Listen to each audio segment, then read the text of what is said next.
भारत से मैच में cricket lovers को अपने हीरो से मैच विनिंग परफॉर्मेंस की तवक्को है। किसी को बाबर आजम से रन्स के अंबार की उम्मीद है तो किसी को शाहीन आफरीदी के जादुई स्पेल का इंतजार है।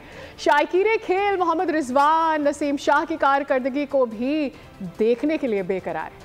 भारत से हार गवारा नहीं, शायकीन खेल को बाबर से बहुत सी तवक्कुआ। साबिक कप्तान के लिए रूठे फैंस को मनाने का बेहतरीन मौका। शानदार कारकर्दगी का लगाएं ऐसा चौका जिससे ऑल इज वेल हो जाए। मोहम्मद रिजवान को कप्तान के तौर पर कारकर्दगी का लेवल बढ़ाना होगा, फिर जीत की कहानी में सबसे बड़ा उनका फसाना होगा। शाहीन आफरीदी के लिए भी भारत से मैच बेहद अहम। पाकिस्तानी बॉलिंग असली के सबसे अहम हथियार के तौर पर हरीफ कैंप उनका खास टारगेट होगा। नसीम शाह और हारिस रऊफ को भी फैंस का एतमाद हासिल। भारतीय सफों में तबाही मचाने का टास्क उनको दिया जा चुका। प्लान पर अमल दरामद का सबको शिद्दत से इंतजार है।